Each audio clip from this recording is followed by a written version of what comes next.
Assalamualaikum warahmatullahi wabarakatuh. Halo anak-anak semua, apa kabar? Semoga kalian senantiasa dalam keadaan sehat walafiat ya. Amin ya rabbal alamin. Anak-anakku semua, pada hari ini kita akan belajar pelajaran fikih. Kita akan melanjutkan pembahasan dari pelajaran yang sebelumnya, yaitu tentang puasa.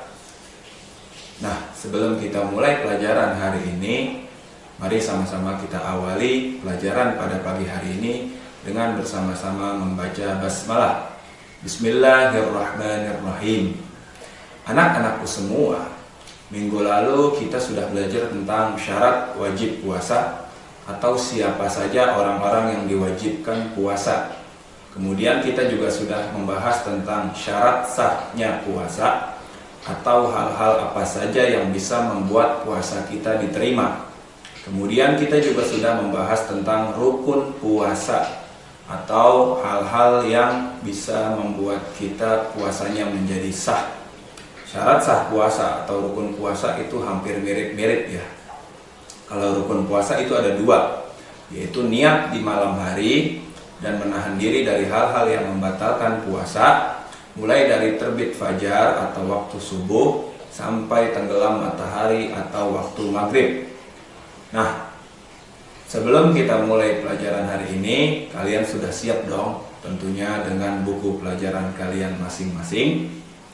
Nah, pada pagi hari ini kita akan membahas tentang sunnah-sunnah puasa dan juga hal-hal yang dapat membatalkan puasa.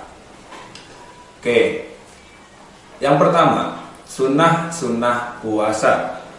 Di dalam buku kalian, jika kalian lihat di halaman ke-60, itu bisa kalian lihat ada sunnah-sunnah puasa. Di antaranya yaitu menyegerakan ketika waktu buka sudah datang. Ketika sudah azan maghrib, kalian tidak boleh lagi menahan puasa kalian. Kalian harus segera membatalkan puasa kalian. Nggak boleh, Pak saya mau sholat maghrib dulu. Tidak boleh. Kalian batalkan dulu, baru kalian sholat maghrib. Kemudian berbuka dengan yang manis. Itu juga merupakan sunnah puasa. Seperti berbuka dengan buah kurma atau berbuka dengan teh. Itu juga sesuatu yang sunnah di dalam ajaran Islam. Artinya sangat dianjurkan ketika kalian berpuasa melakukan hal-hal tersebut.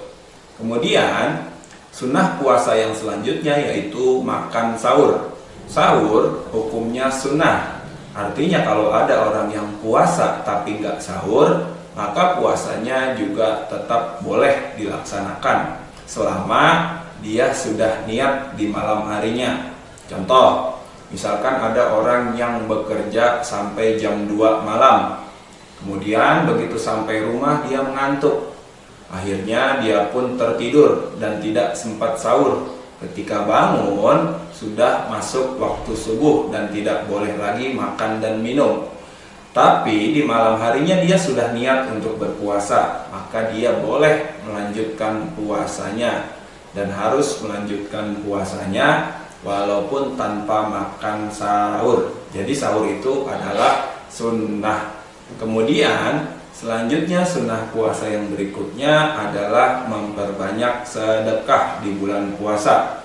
Sedekah tidak hanya dilakukan di bulan puasa saja, tapi di luar bulan puasa pun juga harus kita lakukan. Sedekah di bulan puasa seperti memberi makan orang yang sedang berbuka puasa. Mungkin ketika dulu kalian atau sekarang kalian ketika bulan puasa sering dimintai tolong oleh orang tua kalian membawakan minuman atau makanan ke masjid atau kepada tetangga yang akan berbuka. Itu merupakan perbuatan sunnah. Artinya sangat dianjurkan oleh Rasulullah dilakukan ketika di bulan suci Ramadan. Selanjutnya, sunnah puasa yang berikutnya memperbanyak membaca Al-Quran. Al-Quran diturunkan oleh Allah pada saat bulan Ramadan, sehingga membaca Al-Quran juga termasuk ibadah yang sangat dianjurkan ketika bulan puasa atau bulan Ramadan. Selanjutnya, sunnah puasa yang berikutnya sholat tarawih di malam harinya. Jadi kita tidak hanya puasa di siang harinya, tapi di malam harinya kita juga harus melaksanakan sholat tarawih sebagai bentuk penyempurna ibadah puasa kita. Nah, itu adalah sunnah-sunnah puasa. Berikutnya kita akan membahas tentang, satu lagi. Sunnah puasa yang berikutnya adalah membaca doa ketika berbuka. Kalian pasti sudah hafal doa ketika buka puasa. Allahumma laka sumtu wa bika amantu wa ala rizkika aftartu birahmatika ya arhamar rahimin. Berikutnya ada hal-hal yang membatalkan puasa. Hal-hal yang membatalkan puasa yang pertama adalah makan dan minum dengan sengaja. Itu udah pasti buat kita batal puasanya. Tahan makan dan minumnya. Tapi kalau nggak disengaja, mungkin kalian lagi tidur, tiba-tiba terdengar suara azan, kalian langsung lari dan ambil minuman. Ternyata itu baru azan asar. Nah, Pak, apakah puasa saya batal? Tidak, karena itu tidak disengaja. Tapi jarang ya terjadi seperti itu. Nah, selanjutnya yang membatalkan puasa berikutnya adalah muntah yang disengaja. Dan yang ketiga, keluarnya darah haid ketika puasa. Wanita yang sedang berpuasa, kemudian di siang hari keluar darah haid bagi wanita tersebut, maka puasanya batal dan harus menggantinya di luar bulan suci Ramadan atau setelah bulan Ramadan. Yang terakhir adalah gila. Tiba-tiba lagi puasa hilang ingatan, maka orang tersebut puasanya dianggap batal atau tidak sah.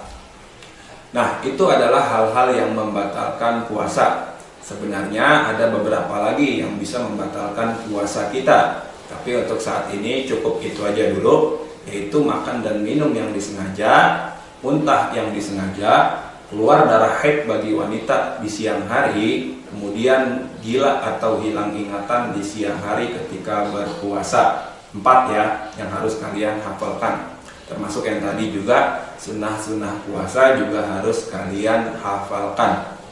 Berikutnya adalah orang-orang yang boleh tidak berpuasa di bulan suci Ramadan. Orang-orang yang boleh tidak berpuasa di bulan suci Ramadan, pertama adalah orang yang sakit.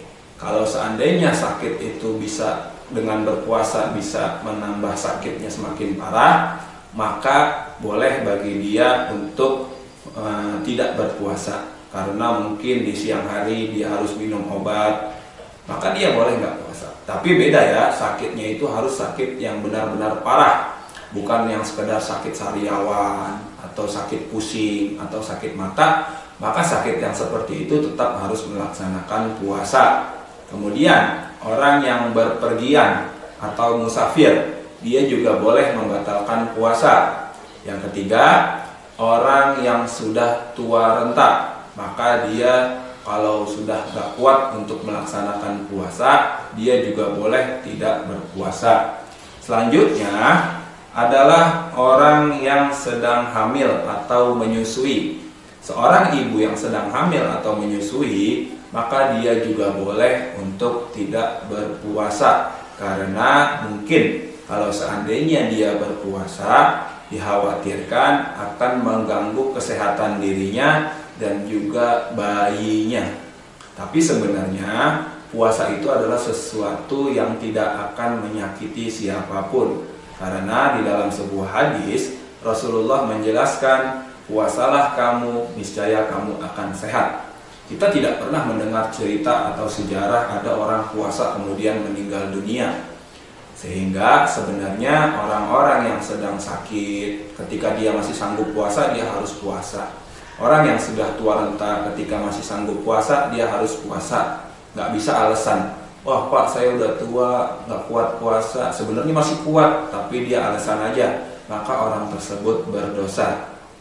Cara menggantinya, orang-orang tersebut yang tidak berpuasa atau dibolehkan tidak puasa di bulan Ramadan, pertama, orang yang sakit, kemudian di luar Ramadan, sesudah bulan Ramadan dia sudah sehat, maka dia harus mengganti puasanya sebanyak yang ditinggalkannya. Misalkan di bulan Ramadan dia sakit selama 5 hari dan tidak kuat untuk berpuasa, maka sesudah Ramadan dia harus mengganti puasanya sebanyak 5 hari.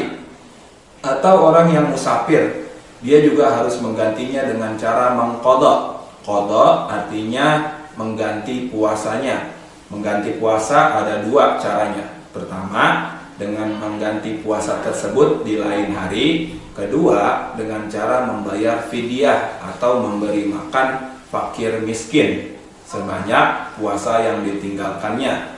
Contoh, orang yang sakit, orang yang musafir, dan orang yang atau ibu menyusui, ketika sudah selesai menyusuinya di luar Ramadan, dia mengganti puasanya dengan cara mengqadha puasa yang ditinggalkannya. Ada orang sakit di bulan puasa, ada orang berpergian di bulan puasa, ada ibu yang menyusui di bulan puasa. Misalkan dia tidak puasanya sebanyak 10 hari, maka di luar Ramadan dia harus mengganti puasanya sebanyak 10 hari. Ada 2 golongan atau ada 1 golongan yang ketika dia tidak puasa di bulan Ramadan, maka cara menggantinya adalah dengan membayar fidyah atau memberi makan fakir miskin, yaitu orang yang sudah tua renta. Orang yang sudah tua renta, kalau dia tidak berpuasa di bulan Ramadan, katakan dia udah gak kuat puasa karena udah tua banget, udah sakit-sakitan, maka dia mengganti puasanya sebanyak puasa yang ditinggalkannya. Contoh misalkan dia nggak puasa sebulan 30 hari atau 29 hari, maka dia harus mengganti makanan dengan cara membayar fidyah, yaitu memberi makan sebanyak 30 hari. 1 hari puasa membayar 3/4 liter beras. Jadi kalau misalkan 30 hari nggak puasa, tinggal dikalikan 3/4 dikali 30 hari puasa yang ditinggalkannya. Nah, itulah orang-orang yang boleh nggak puasa dan cara menggantinya. Jadi orang sakit, gimana cara menggantinya? Qadha, puasa di luar bulan Ramadan. Orang musafir, gimana cara menggantinya? Qadha, membayar puasa, mengganti dengan puasa di luar Ramadan. Orang yang hamil atau menyusui bisa dengan cara mengqadha, mengganti puasanya di luar Ramadan, atau dengan membayar fidyah. Kemudian orang yang sudah tua renta, bagaimana cara mengganti puasanya? Yaitu dengan memberi makan fakir miskin sebesar 3/4 liter setiap hari puasa yang ditinggalkannya. Jadi puasa itu diganti sesuai hari yang ditinggalkannya. Misalkan si A gak puasa Ramadan 10 hari, maka di luar Ramadan dia harus mengganti puasanya sebanyak 10 hari. Orang tua renta, dia nggak puasa sebulan penuh, maka dia harus mengganti atau memberi makan fakir miskin sebanyak 30 dikali 3/4 liter. Jadi 1 harinya itu dia ganti 3/4 liter beras, dikalikan 30 puasa yang ditinggalkannya. Jadi puasa, bagaimana cara mengganti puasa? Dengan cara qadha, yaitu dengan mengganti puasa sebanyak puasa yang ditinggalkannya. Bagaimana cara mengganti puasa dengan membayar fidyah? Yaitu dengan membayar 3/4 liter beras dikalikan hari yang ditinggalkannya. Kalau dia meninggalkan puasanya 30 hari, maka 3/4 dikali 30 hari.